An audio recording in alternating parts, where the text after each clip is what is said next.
Yo, let me ask y'all something. How do you prepare for the impossible? I mean, answer that question. I mean, y'all already know me. I'm not just asking you no surface question for no surface answer or response. I'm asking you a question to make you go inside and ask yourself some questions. Ask yourself, how do you prepare for the impossible? And the thing about it, when I say the impossible, it ain't always over the top. You know, it is kind of simple, but the thing of it is, what I want you to look at is each day that you see is a day that you didn't know you had coming. First of all, you got this day. It's like, what you gonna do with it? You don't know what the day gonna bring. All you know is what happened yesterday. But the thing of it is, since you don't know what's gonna happen, a lot of times we sit up and go into the day like it's all hunky-dory. It's gonna be just another average day. You know, basically got our head down and our shoulders slumped walking through life and not anticipating nothing that might be coming when the whole world of opportunities was opened up to you when you woke up in the morning.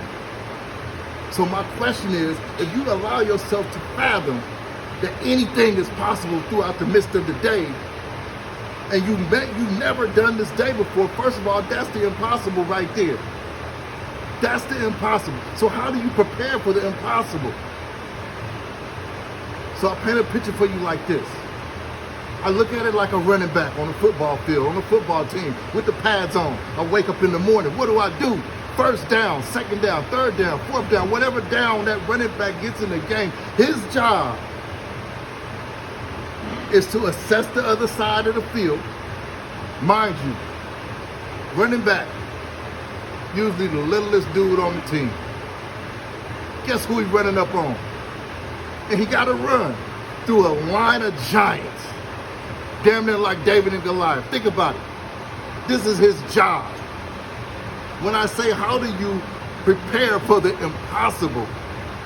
Don't that make you think his job is kind of impossible? But guess what he did? Littlest man on the field.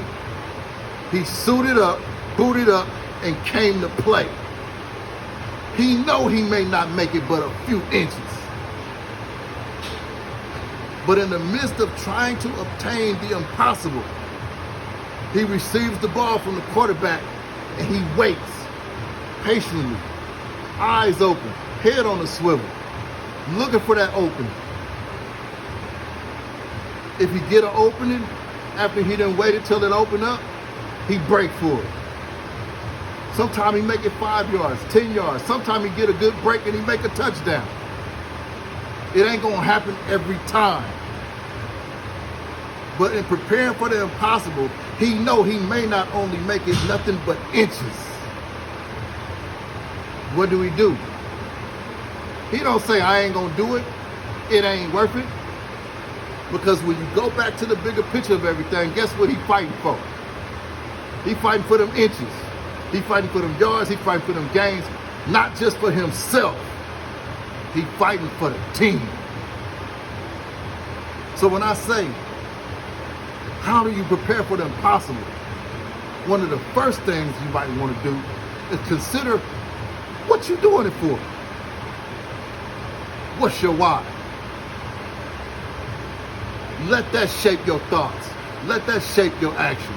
Let that shape the direction you take the ball in. Because on a bigger picture, what I would say is until you fighting for something that's bigger than you really ain't gonna fight for it. It really don't mean much.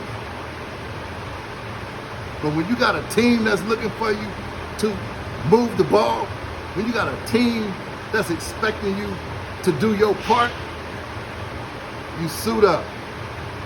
Football pads on, knee pads, shoulder pads, football cleats, and you get the ball when they give it to you, and you go for it. Inches, yards, or touchdown, don't matter.